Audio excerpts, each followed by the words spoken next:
Today, I want to share with you a tactic that I have found incredibly valuable in my career, and it's asking a 1 through 10 question.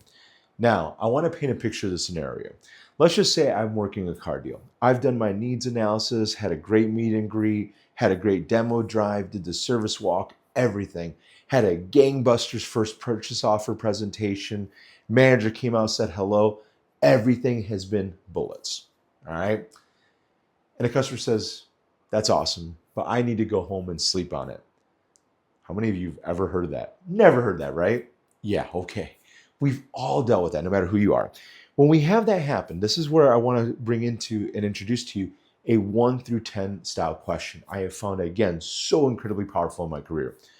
Here's how that plays out. So in this scenario, I've dotted all my I's, crossed all my T's. I've done the deal, right? I've gotten to this point where they're saying, hey, appreciate everything, Jose, but we need to go home and sleep on it. In that moment, I'm going to say, Mr. Customer, if you don't mind my asking, just so I can be a better service to you, like on a scale of 1 to 10, 1 being like never, 10 being like, man, it was in my driveway yesterday. Where are you at buying the F-150? Well, Jose, I would say like I'm a 7. Okay. So if you don't mind my asking, just so I can understand, what would it take to get you from a 7 to a 10? Now, in that moment, pause. In this moment, I'm now trying to isolate the objection. They could say a number of things. It could be payment, the trade, interest rate, or it could be we need to go home and think about it, right? That could very well be an answer.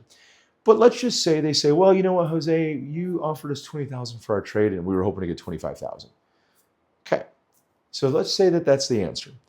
In that moment, I would then make sure I've narrowed it down completely. So, Mr. Customer, you're a 7. To get you to 10 would be to get you $25,000 for a trade. Is that what I hear you saying? Yes. Is there anything else holding you back from moving forward? This is such an important question. Is there anything else holding you back from moving forward? If they say yes, we haven't identified it. I'm going to then ask, what else is holding you back from moving forward? So I can understand it. I'm taking them, if you think about it, step by step by step down the path. Or they may say, no, there's nothing else holding back. So, okay, Mr. Customer. So just so I understand, if we were to get you $25,000 for your trade, you would feel comfortable moving forward with the F-150. Is that what I hear you saying? Yes. Perfect. Let me go ahead and see what we have, what options we can do. Give me just a moment. Let me see what we can do, and I'll get you squared away. Now, in that moment, right, what I've done is I've narrowed down the objection without just saying, if I could, would you? What I'm trying to do is to get the guest to tell me the real reason they're saying no. Because here's the deal.